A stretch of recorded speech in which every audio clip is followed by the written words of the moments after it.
మన తండ్రి అయిన దేవునికి సమస్త మహిమ ఘనత ప్రభావములు కలుగునుగాక. మన ప్రభువును రక్షకుడునైన యేసుక్రీస్తు వారి అతి పరిశుద్ధమైన నామంలో ప్రియమైన దేవుని బిడ్డలందరికీ హృదయపూర్వకమైన ప్రేమ వందనములు తెలియజేసుకుంటున్నాను.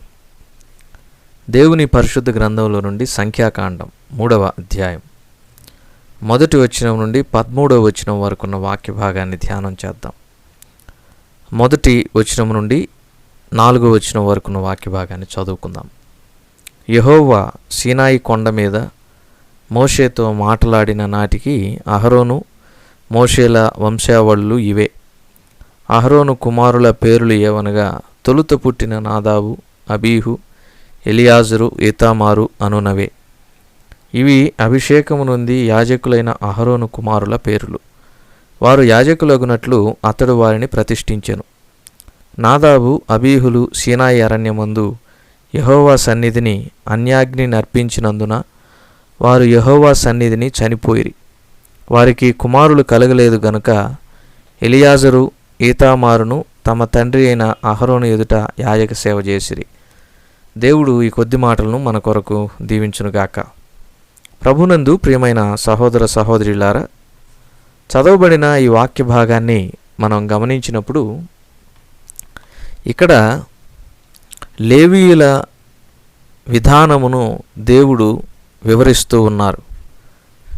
లేవీ వంశములో నుండి ప్రధాన యాజకత్వము చేయడానికి దేవుడు అహరోనును ఏర్పాటు చేసుకున్నాడు.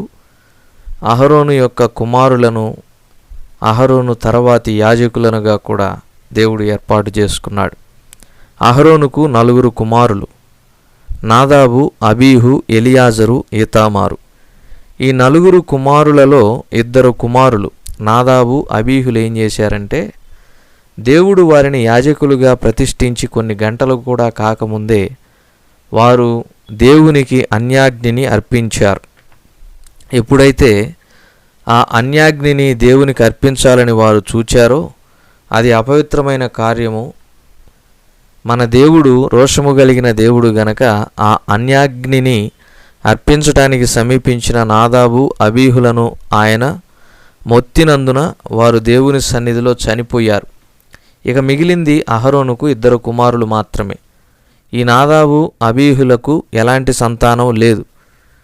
మిగిలినటువంటి 2 కుమారులు ఎలియాజరు, ఈతామారు. ఎలియాజరు, ఈతామారులు మాత్రం అహరోను ఎదుట యాజక సేవ చేస్తూ వచ్చారు. ఈ క్రమంలో దేవుడు లేవీయులను అహరోనుకు అప్పగించినట్లుగా అహరోనును మోషే నియమించాలని సూచించినట్లుగా మనం చూస్తున్నాం.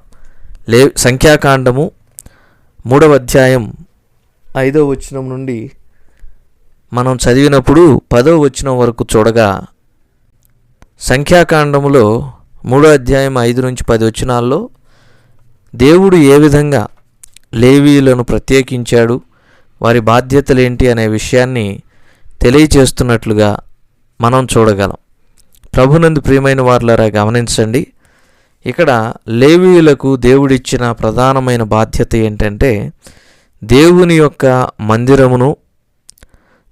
యొక్క మందిరములోని ఉపకరణములను వారు సేవ చేయుచు కాపాడాలి అనేటటువంటి బాధ్యతను దేవుడు వారికి అప్పగించాడు. సంఖ్యాకాండం 3వ అధ్యాయం 5 నుంచి 10 వచనాల్లో దేవుడు లేవీయులకు అప్పగించినటువంటి బాధ్యత ఇది. వారి పని ఏంటంటే, మందిరములోని ఉపకరణాలను వారు కాపాడాలి.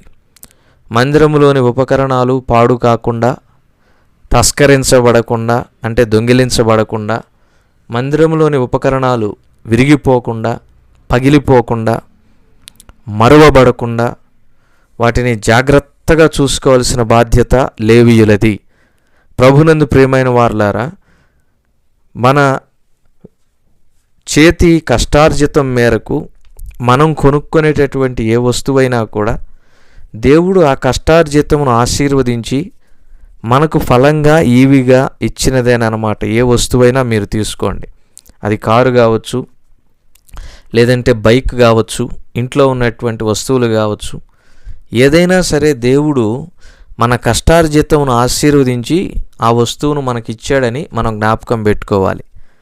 అదేవిధంగా పిల్లలైతే తల్లిదండ్రుల కష్టార్జితమును దేవుడు ఒక బహుమానంగా మలచి ఇచ్చాడని భావించి తల్లిదండ్రుల యొక్క కష్టం ఏదైతే ఉందో దానిని జాగ్రత్తగా చూసుకోవాల్సిన బాధ్యత మన మీద ఉంది. అలాగే అది దేవుడు ఇచ్చినటువంటి బహుమానం గనక మనం జాగ్రత్తగా చూసుకోవాల్సిన బాధ్యత మన మీద ఉంది. మన ఇంట్లో ఉన్నటువంటి పశువుల మంద విషయంలో కూడా దేవుని వాక్యం సామెతల గ్రంథంలో ఏమని సెలవిస్తుందంటే, నీతిమంతుడు తన పశువుల యొక్క స్థితిని తెలుసుకుంటాడు, తన పశువులను జాగ్రత్తగా చూసుకుంటాడంట. నీతిమంతుడు ఏం చేస్తాడు? తన పశువుల మందను జాగ్రత్తగా చూసుకుంటాడు.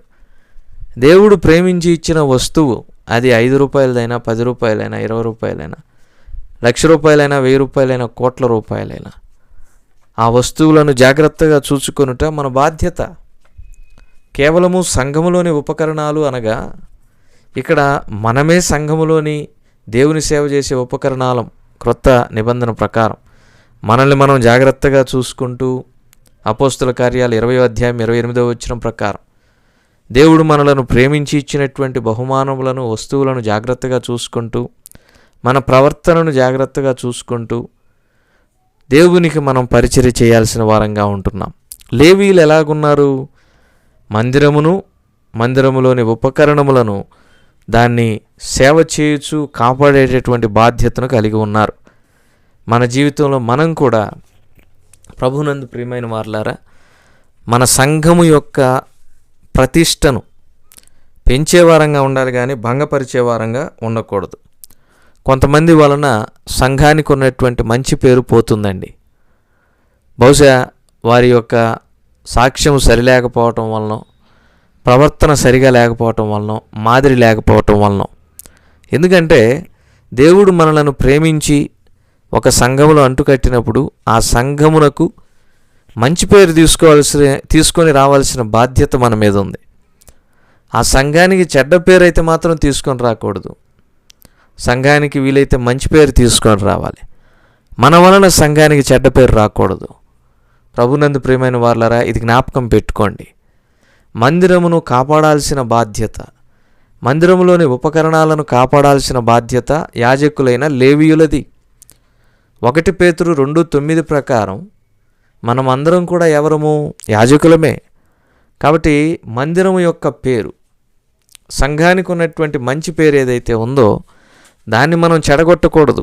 అందుకనే ఒక గొప్ప వ్యక్తి అన్నాడు, I like Christianity but not Christians అన్నాడు. నాకు క్రైస్తవ్యం అంటే అభిమానం, ఇష్టం, కానీ క్రైస్తవులంటే కాదు అన్నాడు. ఎందుకో తెలుసా? క్రైస్తవ్యము మంచిదే. క్రైస్తవ్యము ప్రేమ గురించి చెబుతుంది, క్షమాగుణం గురించి చెబుతుంది, జాలి గురించి చెబుతుంది. క్రైస్తవ్యము మంచినే బోధిస్తుంది, ప్రకటిస్తుంది, రక్షణ గురించి ముఖ్యంగా చెబుతుంది. వీటన్నిటికీ నిలయమైన మన ప్రభు అయిన యేసుక్రీస్తు వారి ద్వారా పరలోకమునకు చేర్చేటటువంటి మార్గమే క్రైస్తవ్యం. ఈ క్రైస్తవ్యమును అభిమానించేవారు చాలామంది ఉన్నారు, కానీ క్రైస్తవులంటే ఇష్టం లేని వారు చాలామంది ఉన్నారు. ఎందుకు చెప్పండి? క్రైస్తవుల జీవితాలు దేవుని వాక్యములో ఉన్నట్లుగా ఉండకపోవటం వలన. క్రైస్తవుల మాటలు ఒకలాగుంటున్నాయి, క్రైస్తవుల చేతలు మరొకలాగుంటున్నాయి. కనుక మాటలకు క్రియలకు పొంతన లేకపోవటం వలన దేవుని యొక్క నామం అన్యజనుల మధ్య దూషించబడుతూ ఉంది. మరి దేవుడు స్వరక్తమిచ్చి సంపాదించిన సంఘానికి మన వలన మంచి పేరు వస్తుందా, చెడ్డ పేరు వస్తుందా? మన సాక్ష్యం సరిలేకపోవటం వలన, మన ప్రవర్తన సరిగా లేకపోవటం వలన, మనం మాదిరికరమైన జీవితం జీవించకపోవటం వలన దేవుని సంఘానికి మన వలన చెడ్డ పేరు వస్తుంది. కానీ దేవుడు మనల్ని ఎందుకు రాజులైన యాజకులుగా చేశాడు? మన ద్వారా మందిరములోని ఉపకరణాలు కాపాడబడాలి. మందిరం యొక్క ప్రతిష్ట, సంఘం యొక్క ప్రతిష్ట, సంఘానికి ఉన్న మంచి పేరు అది వృద్ధి చెందాలి, కానీ మన వలన పాడైపోకూడదు. ప్రభునందు ప్రియమైన వారలారా, యాజకులకు దేవుడిచ్చిన బాధ్యత ఇదే. వారు మందిరములో సేవ చేయొచ్చు, మందిరములోని ఉపకరణాలను కాపాడాలి. అమ్మా, అయ్యా, నీ వలన సంఘానికి ఎలాంటి పేరు వస్తూ ఉంది? ఫలానా వ్యక్తి ఉన్నాడు సంఘంలో, ఆ ఒక్క వ్యక్తి లేకపోతే చాలు సంఘం చాలా బాగుంటుందనే పేరు ఒకవేళ నీ వలన కలుగుతూ ఉందేమో, జాగ్రత్త. పలానా వ్యక్తి ఉన్నాడు సంఘంలో, ఆ వ్యక్తి మాత్రమే మంచివాడు అని అంటే ఇక మిగిలిన వారందరూ ఎలాంటి వారు?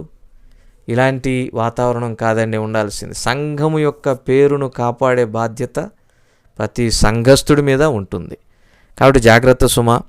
మందిరము యొక్క ఉపకరణాలను కాపాడే బాధ్యత ప్రతి యాజకుని మీద ఉంది, ప్రతి లేవీయుని మీద ఉంది. మనం కూడా క్రొత్త నిబంధన ప్రకారం రాజులైన యాజకులం కనుక దేవుని సంఘము యొక్క పేరును, ప్రతిష్టను జాగ్రత్తగా కాపాడదాం. సంఖ్యాకాండం 3:11-13 వచనాలు చదివితే అక్కడ దేవుడు ఒక ప్రాముఖ్యమైనటువంటి స్థానాన్ని లేవీయులకు ఇస్తూ ఉన్నాడు.